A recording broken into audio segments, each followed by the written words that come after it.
Alrighty, welcome everyone to the Brothers Commonplace bonus Patreon episode.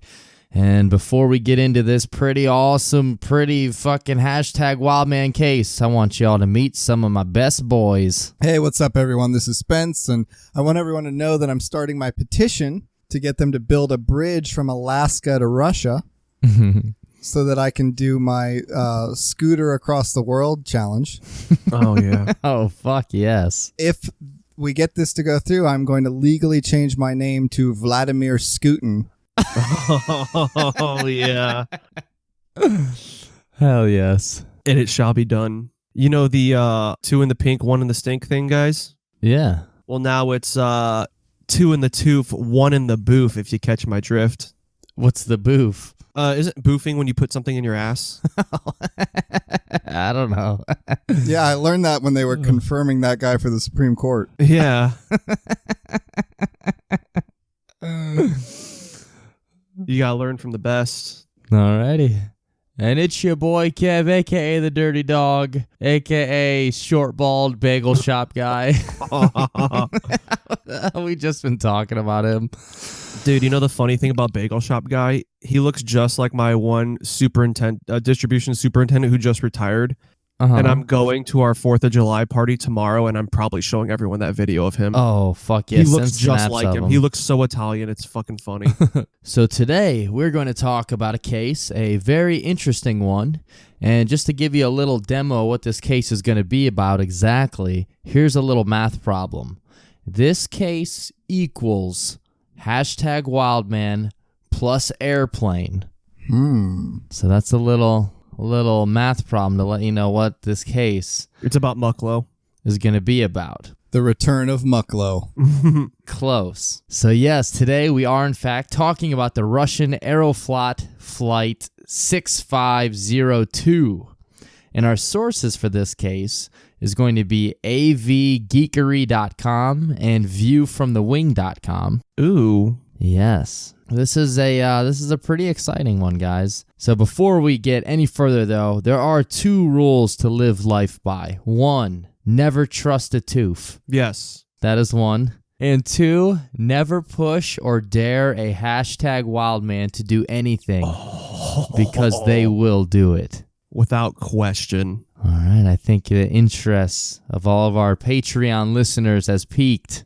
Alrighty, so here we go. This case begins on October 20th, 1986, on the Aeroflot flight 6502, which is taking off from Sverdlovsk. That's probably none of these are going to be pronounced right, and headed to Kubvishelka. Oh, nice. Yeah, my DayZ playing times have really helped me out. Which, by the way, those 2 cities I just mentioned, they are now called Yekaterinburg and then Grozny. So Grozny? Yeah. That might be in Metal Gear Solid 3. Grozny grad. So this flight that we're talking about, that happened October 20th, 1986. It had 87 total passengers aboard. Well, not total. Well, yeah, I guess. It had also 7 crew members, so making it 94 total people, I guess. That's so kind of an interesting time since their Russia's top athlete just lost to Rocky Balboa. Oh, shit. What year was that? Was that 86? Yeah, 85, 86, something like that, yeah. Oh, fuck I think, yeah, dude. because I think Rocky 3 was like 84, 85. So, yeah, maybe. Maybe, you know what? Maybe they're prepping the Russian up. Rocky 4 was 85, dude. Okay. Yeah. Yeah, so 94 total people on this bird. And this type of plane was a Tupolev Tu-134A, in case you want to get a picture of what this airplane looked like. And so far, everything on this flight, everything was going swimmingly. It's pretty calm. It's a smooth flight. No ruckus. No Darius Rucker. It was wonderful. Just a very nice, calm, clean flight. Everything's going well. And inside the cockpit, we have the pilot in command, hashtag Wildman Alexander Klyev. I don't know. Klyev. Cleo. Let's just call him Cleo. It's a Miss Cleo. And then we also have co-pilot Gennady Zimov, as well as the navigation officer Ivan Makhanko, and engineer Kyuri Kamzatov. all these are pronounced horribly and wrong, and it's all right. And then this is the point in the story where it is necessary to, as my murderer uncle would often say before going swimming in the cold swimming pool at night, this is where we separate the men from the boys. Fuck yeah. That's where that comes from. That's awesome. I've heard you say that so many times, and now I know. Yeah, dude, it was him. He would always say it on vacation because the pool was always coldest at night, and say the swimming pool outside closed at 10. It'd be like 9:50. He'd be like, all right, it's time to separate the men from the boys. And it would just mean going to the outside pool for 10 minutes till it closed. Oh, my God. So good. Hell yeah. Hashtag wild man. Hashtag wild man, except for the whole murder-suicide thing he would later do. Alrighty, so this plane, the flight is almost over. All that's left is to come in for a safe landing, and everybody would be on the ground, safe, and ready to go on with the rest of their days. However, Captain Alexander Kleov, our hashtag wild man of the story, he had a different idea. He thought, let's give these people a show, something they will never forget. Give them what they want. Let's give the people what they want. I have no idea if that was his thoughts at all. I just added that part in. And so the captain, he looks over at his first officer and he decides that he wants to make a bet with them. He says, I bet you that I can land this plane safely without any visual contact with the ground. So that's right, this motherfucker, he decides that he's going to go in like Ray Charles to land this fucking plane. And much like Avengers Endgame, no vision.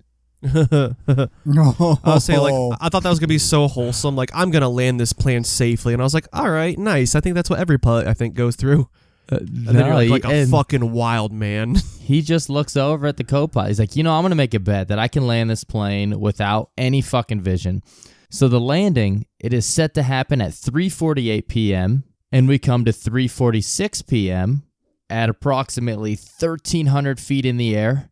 Captain Alexander, which I have nicknamed Alexander the Great Wild Man, he orders the flight engineer to pull the curtains over the cockpit windscreen so we can black this motherfucker out. Well, I don't need any vision. In case you didn't hear me the first time, I don't need to see to land this plane. Hashtag wild man. Yeah. Hashtag wild man.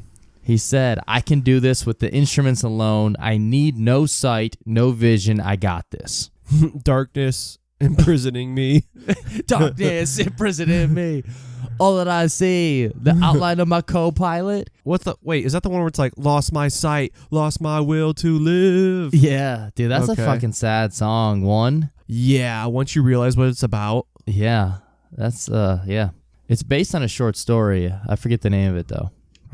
The guy from the bagel shop? Oh, wait, no, that's a short guy. Now, before we get any further, remember, this is a bet that the pilot made that the co-pilot accepted.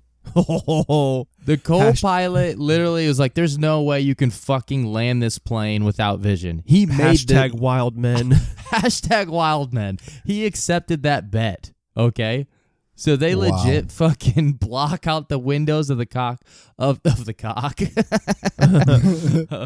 cockpit. So they make this bet and he accepts it. Man. That's so fucking awesome. I can land this fucker without seeing. Bet. He's like, no, you fucking can't. If the co-pilot wins this bet, he's like, yeah, cool, I won. You couldn't land it. Why would you fucking take this bet? I wonder how many ruples they bet. So 3:46 to 3:48. They're supposed to land at 3:48. Alarms are going off. The traffic controller is freaking out. He's like, what the fuck is going on? What's happening? And he's like trying to give them these warnings and stuff. But the captain, he ignores the alarms. He ignores the warnings because he knows what's up. Nice. There's a proximity warning that's going off, issuing the altitude warning of the plane being at around 200 feet. The air traffic control tells him, he's like, no, you can't land. You can't land. You have to go around, do a flyby, and try again. It's too dangerous doing this right now. Captain ignores that as well. Nice. And to nobody's surprise, except maybe the captain's, the plane comes down way too quickly and unstable at around 172 miles per hour. The landing gear almost immediately is destroyed. The plane then flips upside down, rolls down the rest of the runway upside down, and then it fucking bursts into flames. Fuck yes. That's fucking metal, if anything. That's so fucking metal.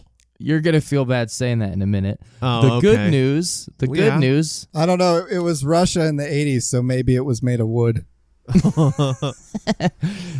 It was made of those benches that sit outside. They're like, this is donated by milk gallons from Walmart. The good news, the pilot lived. The bad news, 63 people died during the accident, and then 7 more would die later in the hospital. And then the co-pilot, he did his best to try to save as many passengers as he could, but on the way to the hospital, he would end up dying of a heart attack.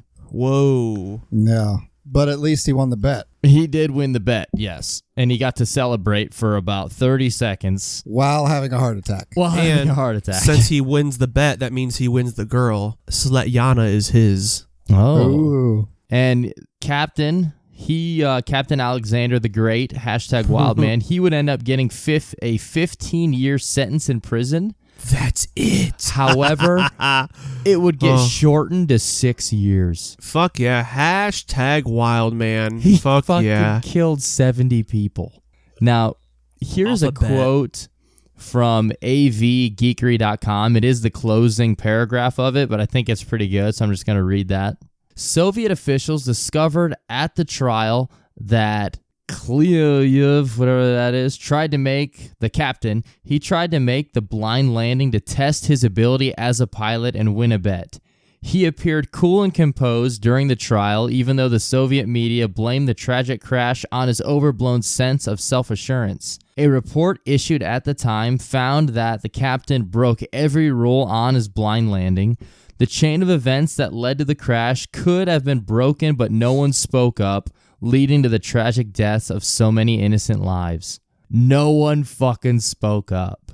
Jesus. Like, they just allowed him to do this fucking bet. And the fact that, like, he ordered the engineer dude, he's like, you cover these windows. What if the guy's just, like, thinking, like, man, this seems kind of crazy, but he is a pretty good fucking pilot. The best. You know what? Let's see where this goes. There was a Russian website I was on, and it gave a lot of details on the actual crash, like from the point of view of the surviving witnesses. It was pretty fucked up. They did give some different numbers, though, in regards to survivors and deaths and things like that. But it did state that there were 14 children on board and all 14 survived. Whether or not that's true, I don't know. Think of the children. That could be like made up Soviet propaganda. Like, everything is okay. Don't worry. Chernobyl didn't blow up and the 14 children were all alive. Honestly, that's what I was thinking, is that part might have been. Speaking of Russian media and things like that, here's a quote from one of the websites. At the time of the crash, the KGB strictly controlled media images and photos of the crash were withheld from public view. Fire Department Chief Colonel A.K. Karpov, he met with KGB officers who arrived on the scene within minutes of the crash. Karpov then smuggled these photos out of the area, and the pictures resurfaced in the public realm many years later. Mm-hmm. So all the pictures of the crash, he fucking tried to just get rid of, like, immediately. He's like, yeah, we're taking these. What are they, Jeffrey Epstein and Google? So yeah, that anything comments or anything you want to mention about this? It's fucking nutty. Evel Knievel, eat your heart out. You can never pull any shit off like this. I mean, I guess he didn't pull it off, so. He lived. He survived. Yeah, well, he survived. Yeah, so he's got one up on this captain or this pilot. What if, like, halfway during the landing, he's like, hey, man, you're looking pretty good. I dare you to do a barrel roll. But dude, fact, it's just like he puts the landing gear down, and the second the landing gear hits the runway, it just fucking shatters like fucking Forrest Gump's leg braces. Oh, God, yeah. It shatters like fucking Leonardo DiCaprio's family in fucking Shutter Island.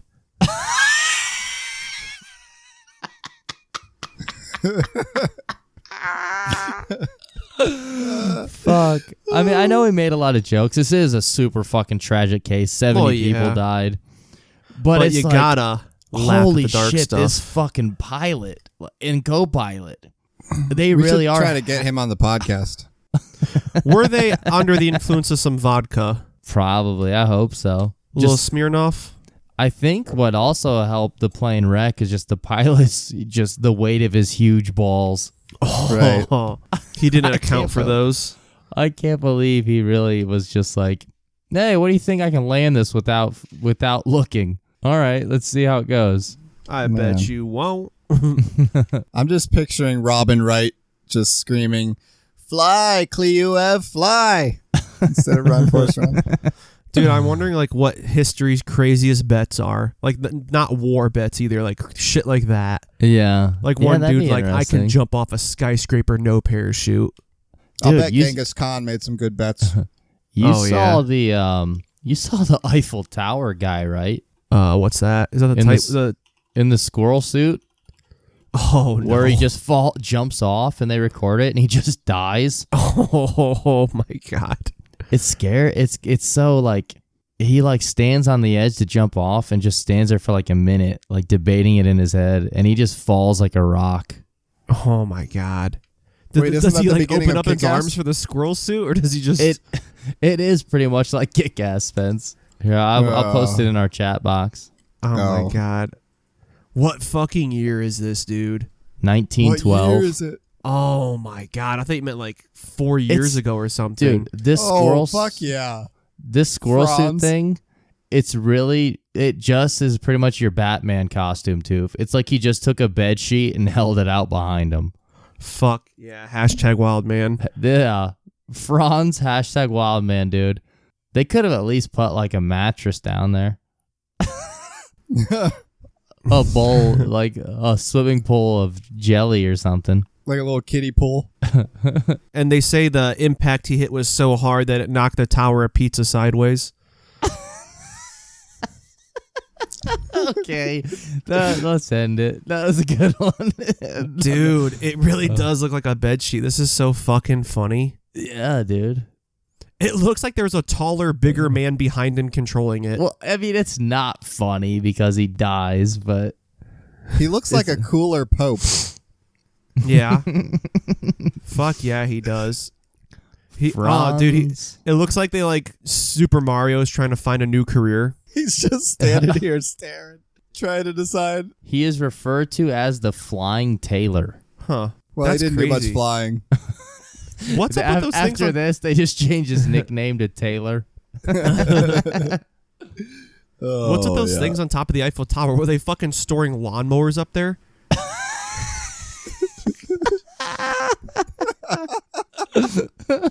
Oh, shit, dude. Oh.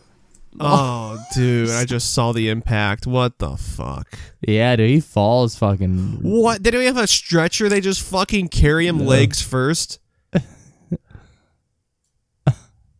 Oh, dude, they're measuring his impact on the ground. Get the fuck out of here. legs Get first. the fuck out of here. Dude, I didn't realize that they were carrying him legs for, like how they're Yeah. holding him up. You can see his mustache and shit. Or is that the guy behind him? Never mind. I Probably all thought of they them, were dude. holding his head up. I think it's the guy helping carry.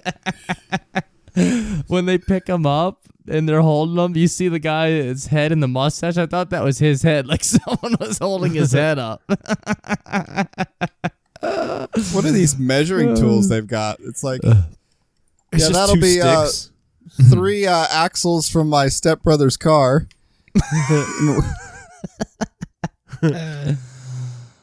Alrighty. It's like you know you're- that 4-way you use to like take off the tire of a car?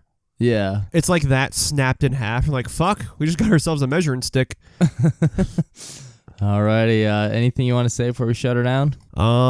Stupidest bet of all time. Hashtag wild man though. Yeah. Dude, that shit is fucking crazy though. Like Yeah. I can't believe, like, I could see it if it was just like them in like one of those like 8-person airplanes. But like they're literally betting all the lives on the people like on the airplane too. That's fucking crazy. And to just go along with it. You know, that's the most not the most ridiculous part, obviously, but the fact that everyone was like okay with it. Like, let's see if he can do it. You know, let's just see how it goes. Man, I'm trying to find. They have these crazy planes in Russia that aren't even planes. Instead of propellers, they like blow air downward like a jetpack. Oh, they're pretty crazy, but I can't. Oh, here, I found one. When I was looking up this case, Spence, I looked at the type of plane it was and like the history. I think it was on Wikipedia though, like the history of like hijackings or like damages, accidents, things like that, crashes.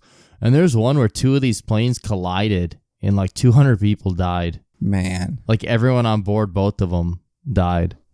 That's crazy. I don't know. Be careful when you place your bets. Yeah, I think so. Alrighty, thank you everyone for listening. Be good. Stay safe. Laugh at the dark stuff. #Wildman. #Airplane 3. Oh my God. I was just gonna put Wild Man into Google Translator and try to Oh hell yeah. Have him say it. Wow, man. in Russian. It says it like the fucking Kid Rock cowboy thing. Wild man. Wild man. Bow, down, down. #Diki Chalovek. Oh, dude, yeah. I like that. On one of my related videos, it's just called Ryan Hollins is Stupid. Fuck yeah. I can't wait to watch that. Alrighty, I'm shutting it down, right, guys? Yep. Alrighty.